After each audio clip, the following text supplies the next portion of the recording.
ছাত্ৰীসকল তোমালোকক মই আজি দশমান শ্ৰেণী দুটা চলকত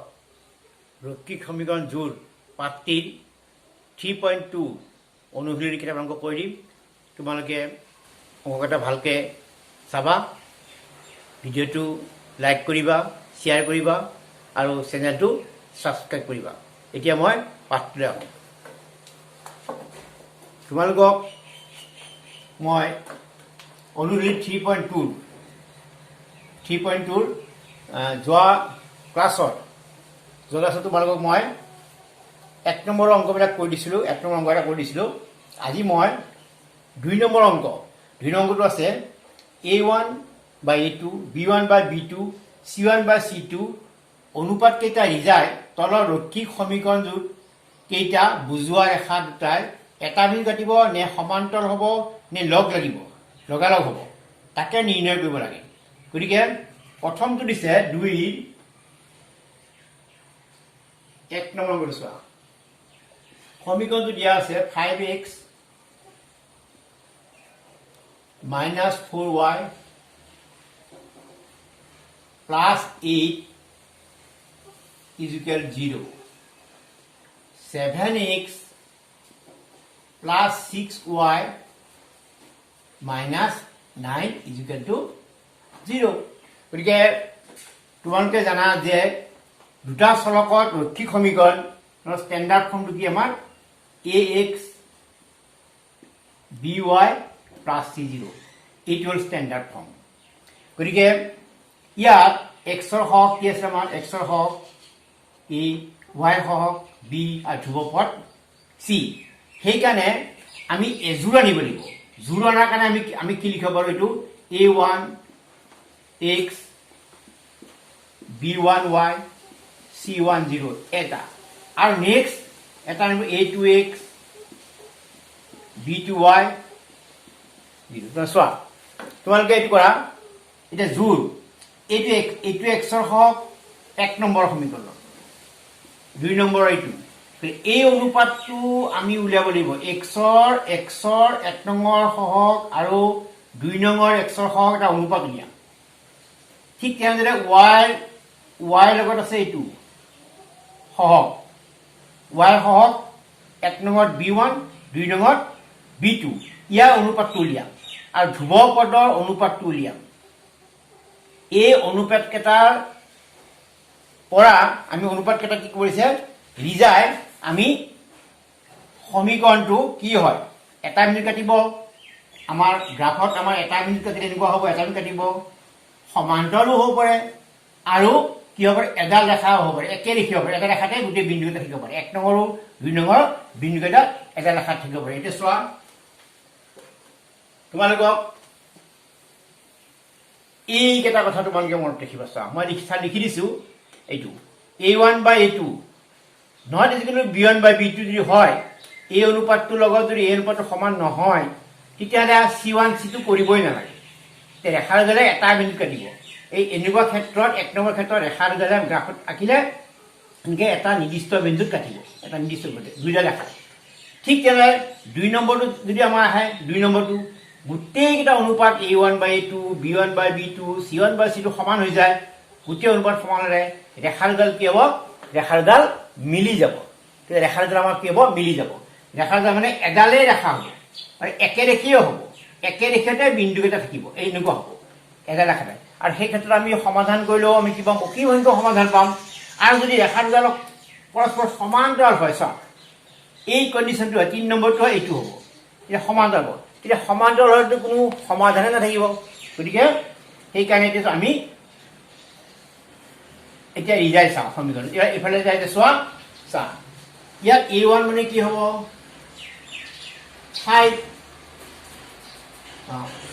5 হ'ল। ইয়াতে a2 ল'বা, a2 মানে কি হ'ব 7। ইয়াতে কি ল'বা b1, 1 নম্বৰৰ পৰা b1, এইটো সাপোজ 1 নং ধৰি ল'বা তোমালোকৰ সুবিধাৰ কাৰণে, এই 2 নম্বৰ ধৰি ল'বা। তেতিয়া 1 নং 2 নং কথা মাৰি যাব হা। এতিয়া 1 নং 2 নং। এতিয়া এইটো কি হ'ব b1 কি হ'ব -4, b2 কিমান হ'ব, b2 কিমান হ'ব তোমালোকৰ, b2 কিমান আছে y সহগ কিমান আছে 6 এতিয়া আমাৰ এনেও চাওঁচোন চোৱা এইটো 5/7 হ'ব এইটো 4/6 এনেও আমাৰ এই অনুপাতটো এটা সমান নহয় গতিকে c1 c2 মই নুলেলেও হ'ব গতিকে ডাইৰেক্ট a1 তুমি এনেকৈ a1 a2 তোমাৰ কি ওলাল 5/7 হ'ল আকৌ b1 by b2 চোৱা গতিকে -4 আৰু 6 অলপ লঘিষ্ঠ নিব পাৰি 2 গুণ 4 2 3 6 এইটো চোৱা গতিকে আমি উলিয়াই দিলোঁ এইটো দেখা গ'ল যে আমাৰ a1 a2 not is equal to b1 by b2 এই ক্ষেত্ৰত হলে আমাৰ কি হ'ব যে ইয়াত সুধিছে প্ৰশ্নটো যে এটা বিন্দুত কাটিব ৰেখা দুটা ক'ত কাটিব যে ৰেখা দুটা এটা বিন্দুত কাটিব তুমি লিখি দিবা ৰেখা দুটাই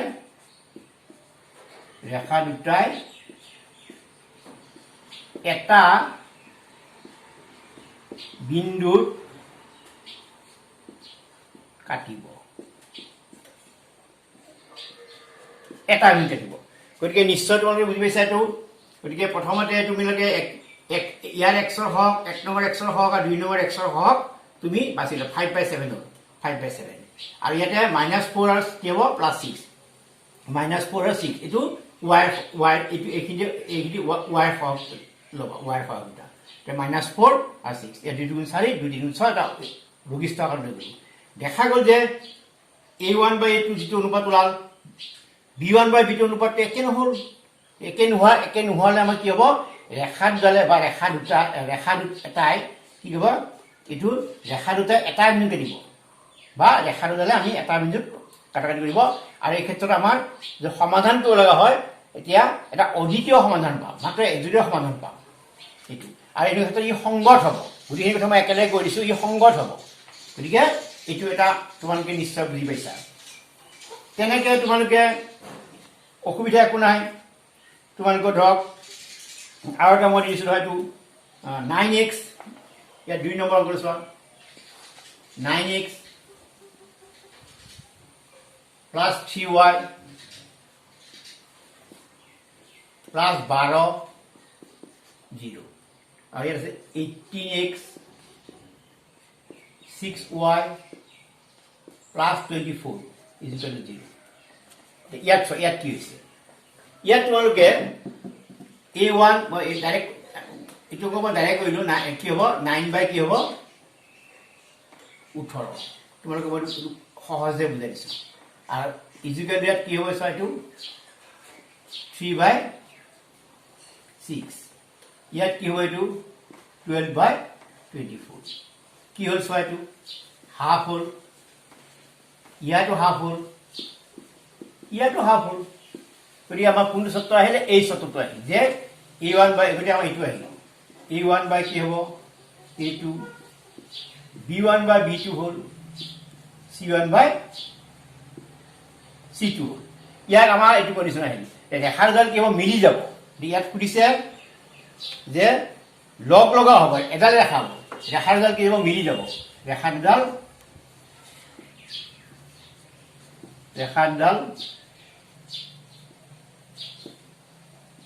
মিলি যাব এই ক্ষেত্ৰত ৰেখা দুডাল কি হ'ব মিলি যাব এডালে ৰেখা হ'ব তাৰ ওপৰতে বিন্দুকেইটা থাকিব আৰু একে ৰেখীয় হ'ব গতিকে এনেকৈ ধৰা তোমালোকে বাকীখিনি কৰিব পাৰিব নিশ্চয় এতিয়া আমি নেক্সটটো যাওঁ চোৱা 3 নম্বৰ কুৱেশ্যনটো দিয়া দিছে একে ধৰণৰ খালি অনুপাতকেইটা ৰিজাই পেলাই কি ক'ব দিছে সংগত নে অসংগত এইটো নিশ্চয় উলিয়াব পাৰিব তোমালোকে কাৰণ এনেকুৱা হ'লে কি হ'ব এইটো সংগত হ'ব এটা এইটো সংগত হ'ব এইটো সংগত হা এইটো ৰেখাডাল মিলি যাব মানে বহুত থাকিব এইটো সংগত হ'ব এইটো কিন্তু ৰেখাডাল সমান্তৰ হ'ব কোনো সমাধান এইটো অসংগত হ'ব অসংগত হ'ব মানে সংগত মানে আমি সমাধান পাম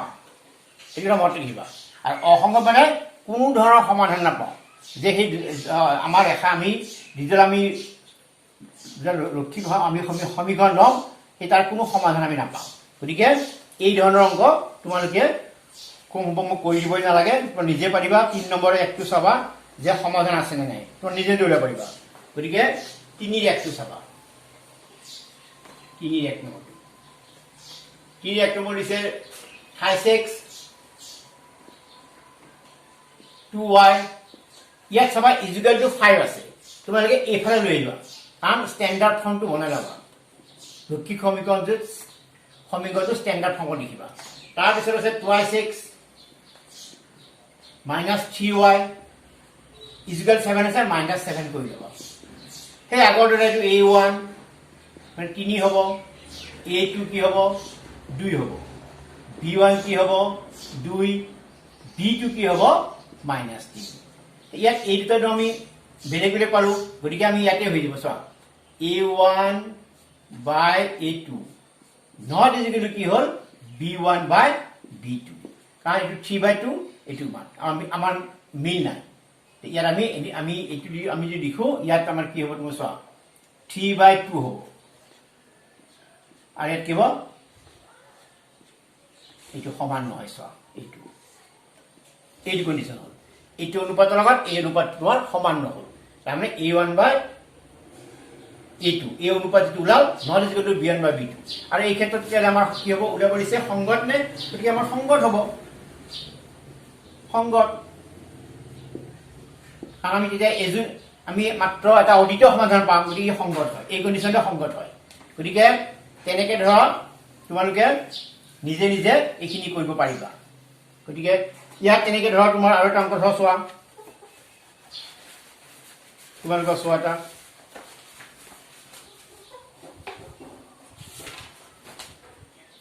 এইটো দিছে কৈছা 4 নম্বৰ দিছে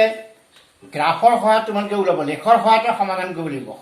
প্ৰথমতে সংগত নে অসংগত উলিয়াই ল'বা তাৰপিছত উলিয়াই লৈ পেলাই তোমালোকক কি কৈছে সমাধান কৰিব দিছে এইটো মই অলৰেডি আগতে আগৰ ভিডিঅ'ত কৈ দিছোঁ ইয়াত লেখৰ সহায়ত তেনেকুৱা এটা সমীকৰণ ধৰা তোমালোকে এইটো দিছে 1 নম্বৰটো ধৰা এইটো 4 1 নম্বৰটো চোৱা কি দিছে x plus y is equal to 5 আৰু দিছে twice x 2y is equal to 10 এতিয়া প্ৰথমতে তোমালোকে সংগত হয় নে নহয় উলিয়াই ল'বা গতিকে তোমালোকে ইয়াত সমীকৰণটো সদায় ষ্টেণ্ডাৰ্ড ফৰ্মত বনাই ল'বা x plus y minus 5 is equal to 0 কাৰণ এটা প্লাছ আছে সেইফালে মাইনাছ হ'ব ঠিক তেনেদৰে এইটো সমীকৰণ বনাই ল'লে তোমালোকে twice x plus 2y minus 10 হ'ব is equal to 0 হ'ব গতিকে a1 কি পাবা a b1 কি a1 প্লাস a2 কিমান পাবা 2 ইয়াত b1 কিমান হ'ব b1 হ'ব a b2 কিমান হ'ব 2 ইয়াত c1 কিমান হ'ব -5 c2 কিমান হ'ব -10 গতিকে তুমি এনেকে উলালে কি পাবা চোৱা এতিয়া a1 by a2 উলাই ল'বা a1 by a2 half b1 by b2 ইয়াতো হাফ হ'ল c1 by c2 উলাই লোৱা ইয়াতো -5 -10 কথা গলে হাফে হ'ব চোৱা a minus cancel হ'ব 5 গুণ হাফে হ'ব ইয়াত কোনটো কন্ডিশন হৈ গ'ল এইটো কন্ডিশন হৈ গ'ল a1 by a2 b1 by b2 c1 by ৰেখাডাল মিলি যাব গতিকে সংগত হয় ৰেখাডাল কি হয়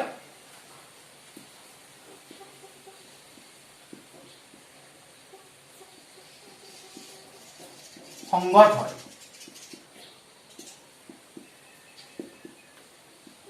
সংগতৰ অৰ্থটো বুজি পাইছা সংগত মানে সমাধান থাকিব আৰু অসংগত মানে কোনো সমাধান নাথাকে এতিয়া আমি এইটো আমাক কি কৈছে গ্ৰাফৰ সহায়ত বা লেখৰ সহায়তে কৰিব দিছে লেখৰ সহায়ত বুজাব গ'লে তোমালোকে লেখটো তোমালোকে আঁকি ল'ব পাৰিবা ইয়াতে ধৰ বুজাই দিছোঁ মই লেখটো এনেকৈ আঁকি ল'ব পাৰিবা এইখিনিতে হৈছে তোমালোকৰ লেখটো ধৰ এইটো লেখ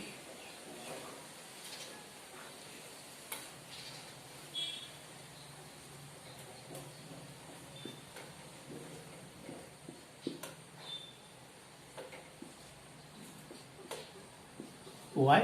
y এটা লেখটো আঁকিব গ'লে তোমালোকে প্ৰথমতে কি কৰিব লাগিব 1 নং তালিকাখনত তুমি এনেকৈ বনাই লোৱা এখন 1 নং তালিকা x plus y equal to 5 দিছে গতিকে y টো ইফালে লিখিলা 5 মাইনাছ x এখন টেবুল বনাই ল'লা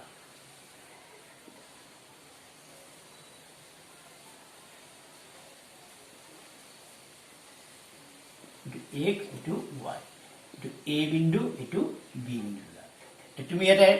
x মান যদি 0 লোৱা 0 লোৱা x মান যদি 0 লোৱা y মান কি পাবা 5 পাবা x মান তুমি 0 2 লোৱা সাপোজ 2 লোৱা 2 ললো y মান কি হ'ব 3 হ'ব এতিয়া এখন 1 নং তালিকা হৈ গ'ল এখন 1 নং তালিকা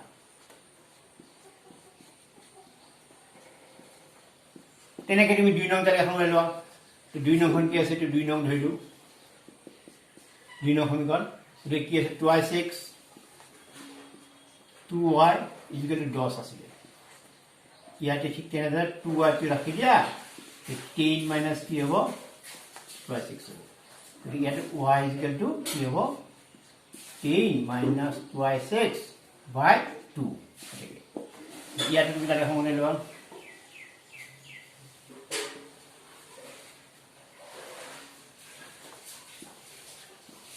x into y itu dah c bindo tidak d bindo ya ধৰ তুমি যিকোনো সংখ্যা ধৰিব পৰা ধৰ তুমি ইয়াতে 3 ল'ব পৰা 3 লো x সমান কি 103 লা 3 6 হ'ল গতিকে ধৰ 4 2 হৈ যাব 2 4 তেনেকৈ তুমি ইয়াত ধৰ 5 লৈ কি হ'ব 5 গুণ 10 0 হৈ যাব গতিকে x সমান যদি 5 লোৱা x সমান যদি 5 না 5 গুণ 10 উপৰ 0 হৈ যাব 0 হৈ যাব গতিকে আমাৰ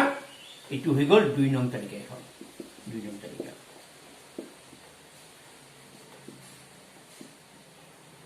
এতিয়া আমি গ্ৰাফ পেপাৰত লেখত বহাই দিব এইটো ধৰ 1 ধৰিলে সাপোজ 1 1 2 3 এইটো 4 এইটো 5 ধৰিলা সো এনে গৈ থাকিব ডট ডট এফালে 1 এফালে 2 3 4 5 এফালে তুমি মাইনাস 1 মাইনাস 2 মাইনাস 3 এফালে মাইনাস 1 মাইনাস 2 মাইনাস 3 দিব এই মূল বিন্দুটো মই ইয়াতে দিব আৰু এই মূল বিন্দু এতিয়া তুমি ধৰা 1 নং তালিকা বলে x সমান 0 y মান 5 x 0 হলে ইয়াত থাকিব y মান 5 উপৰফালে যাব এই ইয়াত পৰিব বিন্দু এই কিনতে বিন্দু পৰিব ইয়াত পৰিব এটো কি বিন্দু a বিন্দু সাপোজ এটো a বিন্দু এতিয়া 2 3 ইয়াত 2 3 হলে সাপোজ তোমালোকৰ ইনকাউন্ট পৰিব 3 টো ইয়াত পৰিব এটো কি হ'ল b বিন্দু তাৰপিছত 1 নং খন হৈ গ'ল আমাৰ 2 নং তালিকা বাল 3 2 x সমান 3 2 হলে ইয়াত পৰিব দেখি দেব 2 এটো c পইণ্ট আকৌ 5 0 এফালে 5 গল যোৱা 1 2 3 4 গল এটো কম বেছি গৈছে তোমালোকৰ এটো অলপ স্পেসটো বেছি গৈছে মোৰ এটো অকণ কমাই দিব নোৱাৰি 1 2 3 4 এনেকুৱা 5 হ'ব 5 6 7 and 8 বিন্দু এটো কি হ'ব d বিন্দু গতিকে একচুয়ালি গ্ৰাফটো তুমি লগাই গ্ৰাফত কৰা এটা ধুনীয়া হ'ব ইয়াতে অলপ ডাঙৰ সৰু হয় ইউনিটবিলাক অসুবিধা হৈছে এই গ্ৰাফত বহাই দিবা ধুনীয়া পাবা এতিয়া তুমি লগাই এই গ্ৰাফটো বহাই দিয়া গোটেই বিন্দুকেইটা বহাই দিয়া আছে এনেকৈ বহাই দিয়া এনেকৈ এতিয়া আমি কি পাম স্যার পি কিউ ফল দেখা পালো কি দেখা গ'ল আমাৰ যে পি কিউ দেখা যাওঁতে এই গোটেই 4টা বিন্দু আছে 4টা বিন্দু একে ৰেখাতে আছে সেইকাৰণে অসীম সংখ্যক সমাধান থাকিব এই ক্ষেত্ৰত গতিকে আমাক অসীম সংখ্যক সমাধান থাকিব যে আমাৰ এটা লিখি দিবা যে বিন্দু কেইটা এইটো ধৰ এই এইটো লেখ কাগজত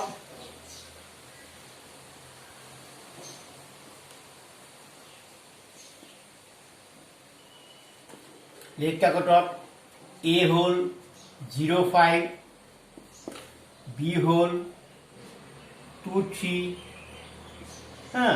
c whole 32 আৰু d বিন্দু হ'ল 50 বিন্দু কেইটা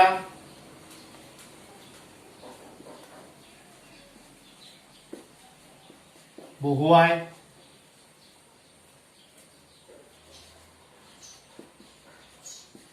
PQ এডাল আমি কি পালো সৰল ৰেখা পালো সৰল ৰেখা পোৱা গ'ল গতিকে তোমালোকে PQ এডাল সৰল ৰেখা পালা এই ৰেখাডাল কি হ'ব এই ৰেখাডালতে PQ ৰেখাডালত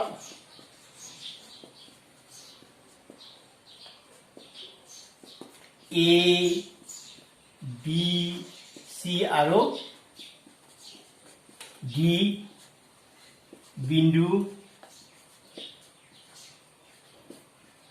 কেইটা আছে গতিকে বিন্দু কেইটা কি হ'ব একে ৰেখীয় গতিকে আমাক কি ওলাব দিছে বিন্দু কেইটা কি হ'ব তোমাৰ একে ৰেখীয় হ'ব এতিয়া আমি গম পালো যে বিন্দু কেইটা একে ৰেখীয় হ'ল 3 পইণ্টটো আমাৰ ওলাব দিছিলে তোমালোকে চোৱা ওলাব দিছিলে আমাক কি যে লেখৰ সহায়তে সমাধান কৰা গতিকে ইয়াত কি দিব 1 নম্বৰ 2 নম্বৰ অসীম সংখ্যক সমাধান থাকিব গতিকে 1 নম্বৰ 2 নম্বৰ অসীম সংখ্যক সমাধান থাকিব গতিকে 1 নং আৰু 2 নং সমীকৰণৰ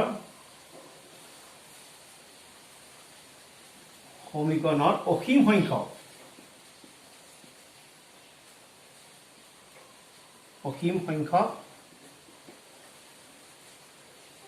সমাধান থাকিব ইয়াত দেখা গ'ল যে আমাৰ লেখটোত অসীম সংখ্যক সমাধান থাকিব আজিলৈ পাঠটি ইমানতে সমাপ্ত কৰিলোঁ তোমালোকে যিটো অনুগ্ৰহ দিয়া আছে অনুগ্ৰহত আৰু বিভিন্ন ধৰণৰ অংক আছে সেই অংকবিলাক তোমালোকে নিজে নিজে ঘৰত কৰিবা চেষ্টা কৰিবা গতিকে তোমালোকক পাঠটি ইমানতে মই আজি শেষ কৰিলোঁ